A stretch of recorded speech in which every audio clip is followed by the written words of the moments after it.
Hey guys, welcome back to my channel. Thank you so much for watching another video. I love yapping with you guys and I love that you guys love listening to me yap. Like always, I have another conversation topic, another conversation starter, and hopefully by the end of this, I can give you some good steps, good tips that you can take with you. So let's get into it. I watched Popstar Academy, the Netflix docu-series, and I want to talk about it. I'll preface this by saying I didn't know much about K-pop training at all until I watched that show. I did not know anything about Cat's Eye. I didn't know anything about anything. I was just scrolling on Netflix and I was like, ooh, this looks good. Let me watch. And boy, did I not know what I was getting myself into. But I really enjoyed the documentary. I really, really, really enjoyed it. And I thought it was very interesting turn of events of the throughout the course of the show. But I do have some thoughts about how things went, and I particularly want to discuss Manon in this context. I'm seeing a lot of people, especially on TikTok, especially on social media, I'm seeing a lot of people discuss like Manon and her relationship with Cat's Eye and her debuting with Cat's Eye and how all of those things came to play. Spoiler alert, if you have not seen it, I am going to spoil some things. So, yeah, just so you know, I'm going to spoil some things. But people are upset that in the documentary, you see, like as the audience, you see that Manon isn't as, you see that Manon misses some practices and she misses several meetings and days when the girls are training, and that does become a point of contention between the girls. And there is an episode where Manon explains her side, the girls explain their frustration, and the show continues on. But a lot of people after the show came out, and like people on social media are talking about just like the two sides of it, like Manon's side versus the girl side. And as someone who grew up dancing and was in competitive dance and was in that kind of like training and regimen of being on a team with other girls and stuff like that, I completely understand the girls' frustration. I completely understand how frustrating it is when you have people or you have someone who isn't coming and who isn't meeting the same level of consistency in the training as you are. But I also understand Manon's side. Like, you see a lot throughout the entire show that several girls are injuring themselves. Several girls are injuring themselves and still working really hard on top of their injury, and still going, still hustling, still grinding out, because they want to debut so badly. And I think the interesting thing about Manon is that a lot of people that I feel like the conversation that I haven't seen discussed in particular with Manon is the faith aspect that I took note of when I watched the show. Manon took the time that she needed to protect her mental and physical health. And I think that that is something that a lot of the girls sacrificed for the sake of debuting. And I'm not saying that one side is right and one side is wrong, but I'm just saying that those are the sides. That there were several girls, like I said, who injured themselves and were still pushing themselves while they were injured, and were pushing themselves past injury and willing to sacrifice their bodies and their mental and their emotions for the sake of debuting. And the thing about Manon was that she had such faith that she was going to debut. She had such faith in herself, such faith and confidence that she was willing to sacrifice the training. She was willing to sacrifice the opinions of her peers for the sake of her body, for the sake of her mental, for the sake of her health.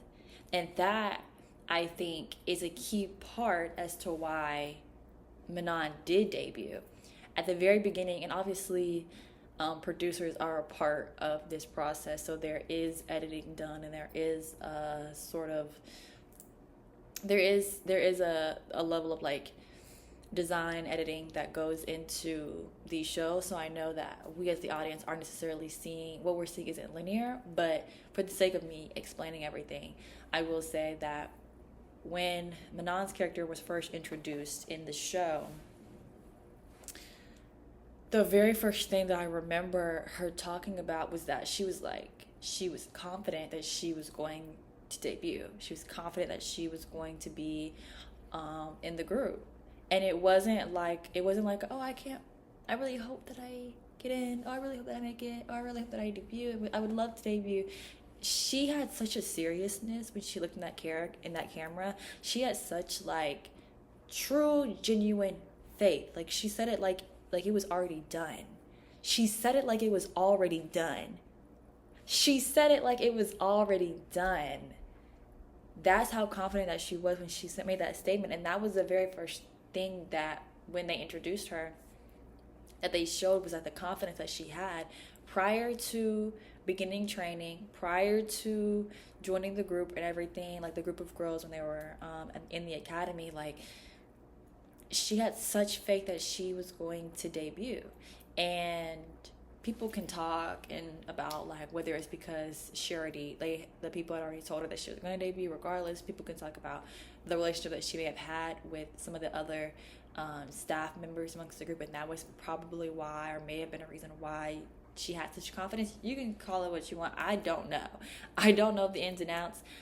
I don't know. All I'm going off of is what I saw in the show and what I witnessed on my TV screen. When I was watching on my TV screen, she had such sheer confidence prior to going in. And I think that has a lot to do with where she ended up at the end. And so much of that, like that show in totality, made me reflect on my own personal faith.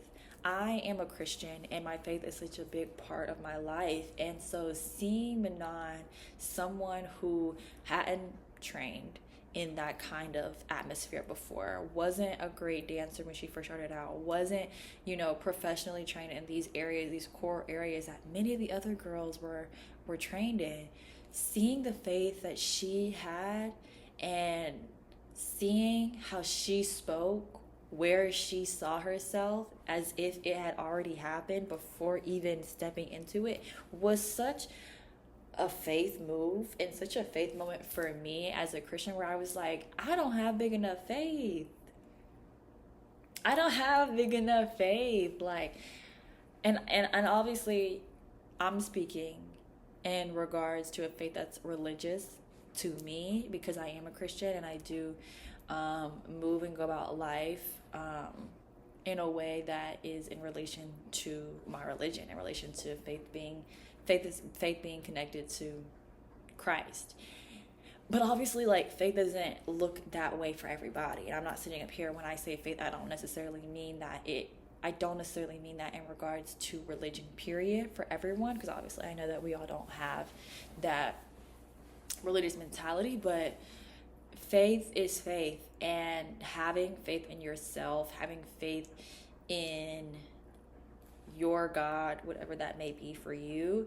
For me, it is Christ. For me, it is God. Having that faith in walking into your purpose, walking into what is for you, is such an important part of seeing the end before it's even begun.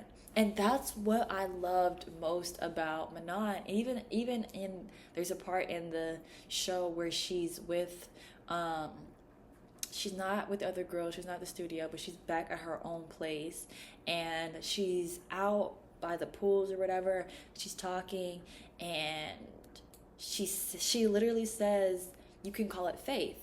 I call it faith, something like that. She says something like in regards to like faith. She says faith, and that's the first time that I like when she first came out onto the show, and she was first introduced in the show. Like, I immediately clocked it as faith, but that was the first time that she said it as faith, and in the show. And that's when I was like, wow, like this is faith. Like she has such faith. She has such faith. And again, I don't know Manon personally, so I don't know if her faith was tied to a religion or if she was just speaking about faith just being faith. But either way, her faith was, in my opinion, a big part of where she ended up, because again, she spoke the end before it ever began. And I think for me, there are so many times where it's like, I don't know how it's gonna happen. I'm wrapped up in the how, and I have so much anxiety, and I'm so worried about how this thing is going to play out, how this thing is going to work, how this thing is going to come together. How am I going to get my dream? How am I going to get my dream? How am I going to do my dream? What do I need to do in order to reach my dreams? And I wouldn't worry and I wouldn't do the things that I am doing if I truly believed, if I truly had faith that the end was concrete. Like if I knew, if I had sheer belief in myself, if I had sheer belief in my God, that this is happening. Like it is happening. Like it's been said, it's done. It's done. Like it's done. It's a no-brainer. It's done. I would move so different. Imagine how we would move if we knew what the end was going to be. And I think that's a big part of faith, is moving as if you already know what the end is going to be, because you do. You do. That dream, that goal, living with the knowledge that like I haven't even begun yet, but I know what the end is going to be, and everything that I'm doing is in relation to me knowing that is the end. That is the end. And when that happens, then we're going to begin and we're going to move on to the next thing. And that's something that I loved seeing within the Pop Star Academy documentary. So there are decisions that you are going to make that are different when you truly have faith in something. There are, like, how you move in life definitely differs when you have faith that something's going to happen and when you have worry if something is going to happen.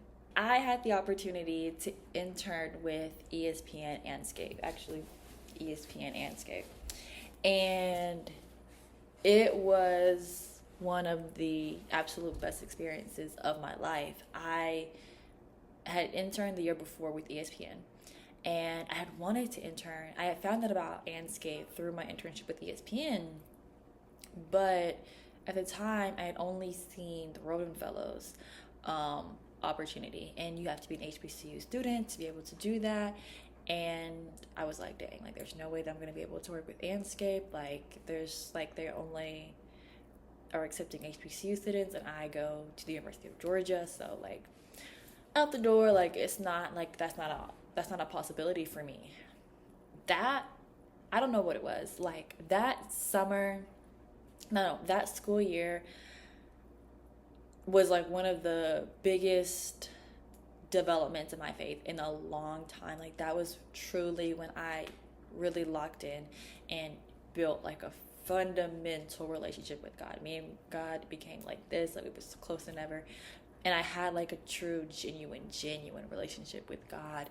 That had a strong foundation of faith. So for whatever reason, I'm talking to God. I'm like telling God, like, I really want to intern with Anscape. Like, I love Anscape. I love everything about Anscape. I would love to work with Anscape. Like, please. Like, I'm just telling God this. Like, it would be a lovely opportunity. Not because not because I'm like, I see this internship that I'm trying to apply for. Like, I genuinely just, like, as a job, like, after college, after I graduate, like, I want to work for Anscape. So then I need an internship because internships are fundamental in this industry. So it's like, I was like, I need an internship. I hadn't applied anywhere. I had not applied anywhere. I hadn't applied to jack squat. I didn't apply to anything. But in my heart of hearts, like I genuinely like was like, I'm just going to believe that I'm gonna get an opportunity to work for Anscape. Mind you, there's no application there's no application online for Anscape. There's no like, oh, like click here if you want to be considered for Disney, ESPN, and Anscape internship. Like, there was none of that. It was me literally talking to God, and in me talking to God, I had this innate faith that I'm interning with Anscape. Like, overnight, like, I woke up one day and was like, I'm going to intern with Anscape. Like, that's what's going to happen. I didn't network with nobody. I didn't reach out to anybody. I didn't talk to anybody. The year before, I had talked to one of the ladies that worked at Anscape, but that was the year before. That wasn't this year. I didn't talk to anybody, didn't network, didn't reach out to anybody, didn't talk to recruiters. I didn't do anything. I simply talked to God and believed in my heart. And one day in April, I want to say, I got an email from a recruiter asking me if I wanted to pursue an internship with Anscape. And I was like, yeah. And that was probably like the biggest, that's like my biggest and my favorite example of when my faith truly was like revolutionary, in my opinion. Like, that was like that's my truest example, where it was like I did nothing.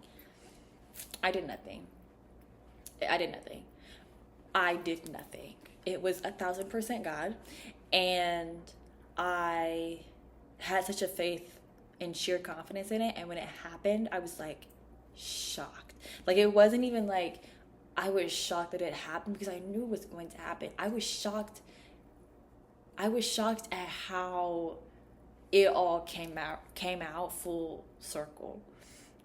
It shocked me how fundamental faith played in my life, and how everything worked out the way that it did. I hadn't applied to jack squat. That summer was the only summer that I had never applied to anything, ever. That was my first experience ever not applying to something, and someone reaching out to me about something and being like, hey,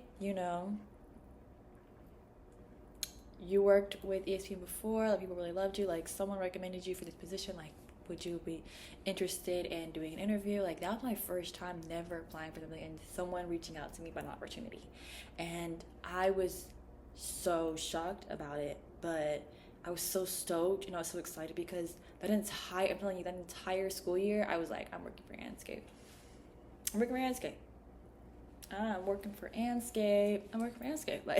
Like, it's March. Like, everybody's like getting their things back about like when internships are going to. Like, internships start like end of May, it was like April. I didn't have nothing, hadn't applied to nothing, had no intentions of applying to anything. Like, or by that time I was like, maybe I should like look into something like back home. Like, maybe I'll go back home and I'll intern with my local news station or something. Like, I had like very minor backup plans and very far back in my mind, but in the front of my mind I was like, Anscape. Like, I knew it was happening. And like, that's the kind of confidence that I like imagine if I didn't have that faith that Anscape was going to happen. Do you know the kind of anxiety and worry I would have been under, it being April and I hadn't applied to anything? I would have been like drawing for straws. I would have stressed myself out in that moment. I've been so stressed because I've been trying to apply to everything, network my way into rooms, be on LinkedIn, like talking to any and everybody, setting up 10 million coffee chats a day. Like, that amount, like, that's what I'm saying in terms of like, when you don't live with the end in mind, when you do not have a faith or a confidence in something that is actually going to play out that way, your decision making in the present matters a lot. How you move in the decision that you make when you know or when you don't know how something is going to happen dictates what your current decision making looks like. I was stress free that school year. Didn't stress, didn't worry, didn't have any anxiety when it came to what my internship was going to be. I was like, I need an internship. I know it's going to be this one. And a lot of that wasn't necessarily just because in my mind I had woke up and been like, I want to work for Anscape, I'm gonna get Anscape, and I just believed I was gonna get Anscape. For me, again, faith is tied to my religion. So for me, my faith was not just that I want to work for Anscape and I'm going to work for Anscape because that's something that I desire. I knew that that was something that God also wanted for me too. And between the two of us, it was like between my faith and God's faith, and my faith that God's gonna do this thing, oh, it's done. It's done. Like, it's a no-brainer. Like, it's done already. So I don't need to stress. I don't need to worry. I don't need to do any of those things. Very, very similar again with Manon. Like, why would I push myself? Why would I break myself down? Why would I allow this environment to mentally break me when I can take breaks? I can take time off. I can recuperate. I can allow myself to grow and develop, but also take time to rest and recoup. When I know at the end of this, I'm going to debut. When I know at the end of this, I'm going to debut. And I think there's such a true beauty that can be found in like having faith in your goals, having faith in your dreams, and truly believing that despite the journey, despite how much time is in between the start and the finish, that the finish is the finish. At the end of this, I'm debuting. At the end of this, I'm working at Anscape. At the end of this, I'm getting that job. I'm getting that career. I'm getting that. My dream is coming. It is coming to fruition. So, yeah. I do want to make it very clear that there does need to be a balance of faith and self-discipline. I'm not just saying that you roll over one day and decide, I'm going to be an actress, and then you just have faith that in a year you're going to be an actress and you don't do any acting. You know, you know what I'm saying? Like, you don't take any training, you don't go to acting classes, you're not in any, student films. There does need to be a balance of faith and self-discipline. And I think Manon did a really good job of balancing the two. She had her faith and her true belief that she was going to debut. And even though people argue that she did not take it seriously, I don't believe that that's true. I believe that she made the right decisions for herself and based off of the lifestyle that she was used to and comfortable with, in terms of like, when her body says take a break, she takes a break. She does not push herself past that. She's not going to sacrifice her physical or mental health past certain points that she knows that she shouldn't. She listens to herself, she listens to her body, she listens to her mind. She took the time that it required for her to get to a good emotional health standpoint. And I think, and when she came back, anytime she came back, you can see in the show, anytime she came back, she wasn't behind. Again, we don't know the whole truth. I'm simply stating off of what I saw from the show. They could have edited out so many parts. I don't know. But I will say, when she came back, like, she was working hard. She was staying up to par with the other girls. And the reason why I'm going to say that she was staying up to par with the other girls is because the staff had, very wonderful remarks in terms of her performances.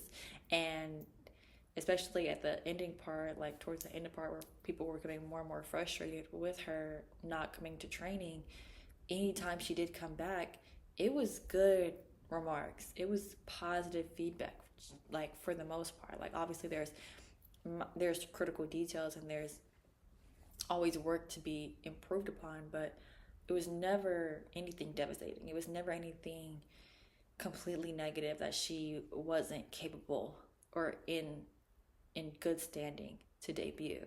So she was doing the work to stay in the game in order to debut, to still be a great dancer, to still be a great artist, and to be able to keep up with the rest of the girls in order to debut. But she also had strong belief and strong faith that she was going to debut as well. And I think that's important for all of us. Even with me, like, that school year when I was believing for Anscape, even though I hadn't applied to anything else and I truly believed that Anscape was what was going to happen, I was working hard within the school year and what I was doing at school to make sure that when I did step into what I knew I was going to step into, I was prepared for that. I was very well equipped and very well prepared to work in social media, to do my job to the best of my ability. I was very well prepared for that interview. I was very well prepared for the process that I was going to go through in order to become an intern and to be able to be a part of the Landscape team that summer. And I was still doing the self-discipline that was necessary. So I never want to forsake that. You can just believe. Just believe. Just wake up and believe. And don't do anything. You can lay in bed and not do jack squat because it's gonna happen. It's gonna happen. No. You still need to do the work. You still need to do the work because you want to be able, even if you get what it is that you want without any work, in order to maintain and sustain that thing, you're gonna need to put in some work. You're gonna want to put in some work. Because, like, even if, let's say Manon does debut and she didn't put in any work ethic whatsoever at all, after the debut happens, when she's on that stage with the rest of the girls who were working, who were doing consistent work, it's going to become obvious to an audience who is the odd man out. And as you see right now, there is no odd man out amongst Cat's Eye. Like, all of the girls are amazing. No, there is no, oh, she's the weak link. Oh, they're the weak link. She needs to get together. She needs to work harder. They are all very, very talented. So all of them are putting in the hard work and the self-discipline to be the group that they are today. With that being said, here are a few tips with how to build your faith, truly build your faith.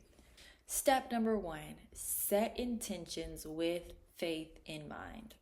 What I mean by that is anchor your goals in faith.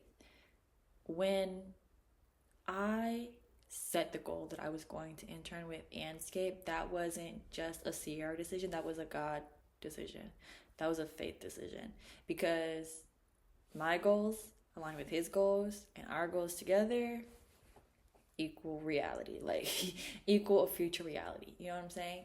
So when I anchor my goals in faith and I use my faith as the driving point in my decision making of what is my purpose, I'm creating authentic and meaningful steps. Like, what are the steps to reach that?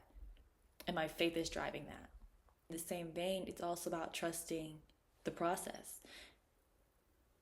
When Manon first started, like I said, to me, she seemed like she believed, she truly had faith that she was going to debut. But that did not mean that every single day in between her first day and when she debuted, it was easy.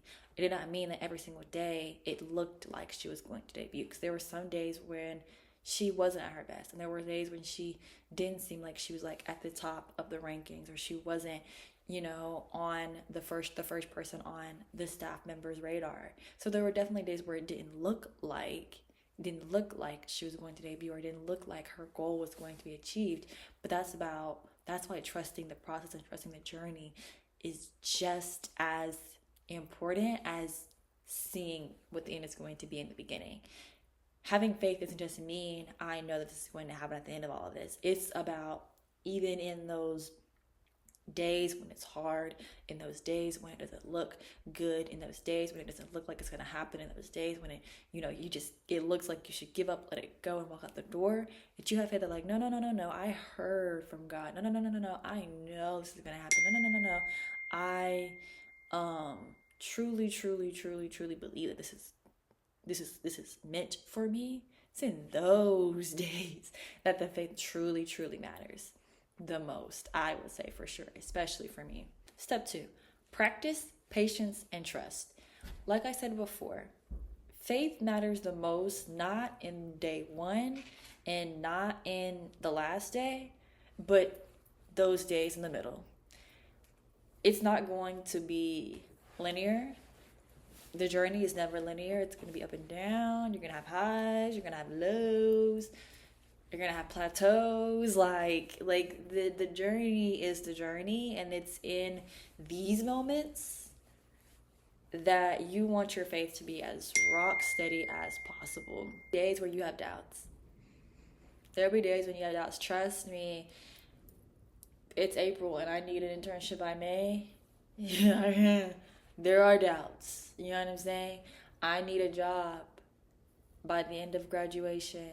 I need a job by graduation, and it's May, and I got 2 weeks to find a job before I have to move back home. Like, I promise you, there will be doubts. There will be days where you will have doubts, and it is about it is about patience. Ooh, it is about trust. It is about having fun. It is about having a true foundational method of patience and trust that you can access at any point in time, because you will need to access that box of patience and access that box of trust, because the doubts are going to come, the thoughts of like, oh, maybe this isn't, what I thought, maybe this isn't going to work out, maybe, it isn't going to come to fruition, what I always wanted isn't going to happen, maybe the dream isn't achievable, maybe the goal isn't achievable. You are going to have those days. You are absolutely going to have those days. But if your faith, like I said before, isn't just rooted in the first and the last day, but it's rooted in the journey, and it's rooted in making sure that the same faith that I had on day 1, I'm going to have on day 33, I'm going to have on day 83, I'm going to have on day 103, until I see the end of this. You know what I'm saying? And then step 3, integrate faith into your daily life. It is not going to be easy to just wake up one day and believe I'm going to be the next Zendaya. Without having any kind of foundational faith, without having any kind of nothing, like, it's hard to have big faith for really big things that you've never seen, things that you think are like impossible, things that you're like, how could this ever happen? Like, that could never happen for somebody like me. It's hard to have big faith, but it becomes easier if faith isn't just something that you choose to use on big things, but it's something that's a part of your daily life. It's about even the small things. Faith in the small things is just as significant as faith in the big things. Something that I've started to do in my daily life is, when I'm praying, when I'm talking to God, is having faith to have a good day. Like, there are some days where it's like, I had a bad day. You know what I'm saying? Like, not every day is going to be a good day, and you will have bad days. But there are days where I will wake up and I'm like, today's not going to be a good day. Today's not going to be a day. Like, I woke up on the wrong side of the bed. I can just feel it in my bones. Like, I don't think today's going to be a good day. I pray, and I'm like, God, like, give me the faith to have a good day. Today's going to be a good day. Like, I really desire for me to have a good day. Like, I truly want to enjoy my day. I truly want to live and enjoy every ounce of these 24 hours. So God, I need to lean in, and I truly desire, like, the faith to have a good day today. Like, I want to have a good day, and I'm making the decision to have faith that today will be a good day.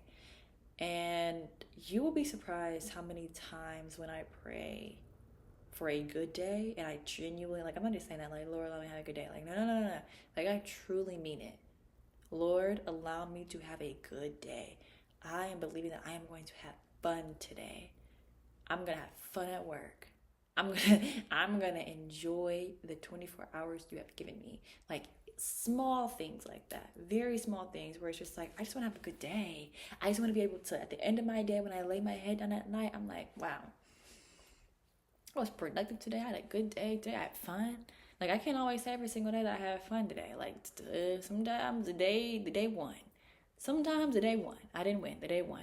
But those days when I do wake up and I truly pray and I'm talking to God, I'm like, God, I really desire a good day today. And today I'm having faith that today's going to be a good day. And then that day is a good day, like a really good day. Those are the best. Like, those are the best. And it's days like that where I'm like, oh, this faith thing is for real. Like, this faith thing is for real. And it's like, when I truly lean in to practicing faith on a consistent basis. And I bring faith into my daily life in the small, insignificant things. Faith that, you know, this new food place that I'm trying is going to hit, that I'm not wasting my money on this food, but it's actually going to hit and it's going to be so good. Faith that this new recipe that I'm trying is going to turn out flawless. Like, ooh, like everybody is going to love this dish when I make it because it's so good. Like, and this, having faith in the small, insignificant daily things really help you. Like they really like pile up into that box faith, and you can quickly dip into when you need to truly have some faith for something big. So those are my steps for how to build and develop your faith. In the comment section, couple things. Let me know if you saw the Netflix series Popstar Academy. Let me know if you saw the documentary. Let me know if y'all watched it and how y'all felt about it, if y'all enjoyed it. Also, let me know some other steps, like what are y'all doing to build y'all's faith and what are you having faith for? That's what I want to know, because I'm always looking for like ways to like grow my faith, and like I love hearing what other people are believing and having faith for, and that, you know, drives me to grow my faith and to have bigger faith and to, you know, continue to expand my mind when it comes to faith. So let me know if y'all seen the documentary, how y'all felt about it, what was up with it, and then also let me know how you're building your faith and what you're having faith for. I will see you all in my next video. Bye.